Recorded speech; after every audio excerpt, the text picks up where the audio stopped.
দোস্ত বাজারে যাই। আরে যাই বাজারে গেলে কি খাওয়াইবা? দোস্ত তুমি যা খাইবা তাই খাওয়াই। ওইলো তো বুঝছো। হ্যাঁ দোস্ত আচ্ছা আচ্ছা দোস্ত কও দোস্ত। তুমি কোন ক্লাস পড়ালে আছো দোস্ত? আমি তো দোস্ত ইন্টার পাস। দোস্ত তুমি ইন্টার পাস হ্যাঁ করেছো? কি মনে হলো তুমি দেখো না গেটাবে দেখো না তুমি? আর দোস্ত আমি বেশি পড়ালে আটালে করতেছি না। এলে তো তোমার গেটাবে অবস্থা। তাই না তুমি 8 পাস করছি। আচ্ছা আচ্ছা যাও আরে যাই যাই বাজারে যাই। আচ্ছা দোস্ত তুমি যে কি তো দোস্ত? তুমি যে তো ইন্টার পাস করছো তা তোমার একটা দাদা ধরি। কি দাদা কো? আচ্ছা না বউ বালাও তুমি বউ দাদাটা ধরি গাড়ি মাডি নাই না। কি দাদা দোস্ত? যে দোস্ত মনে হলো এটা কত দেখলাম। এটা তো লম্বা টান দিছ।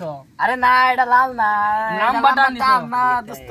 তে এটা এটা ধরুন লাগবে 1। এটা ওয়ান হ্যাঁ 1 ধরে আসলে নি। হ্যাঁ এটা 1। হ্যাঁ এটা দোস্ত এটা এটা কত দেখছি। এরা তো কে গুল্লু লেখেছ না দোস্ত ক্যারিংটা এটা রস গুল্লু।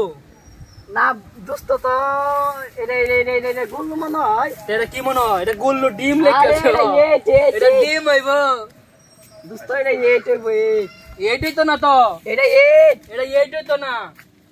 আচ্ছা আচ্ছা এটা আমার কি এই মনে না হয় দুইটা ডিম হইব। এটা দেখে ডিম মনে হয়। ডিম হইতো মনে হয়। তুই যা আশায় আছিস তুই যা।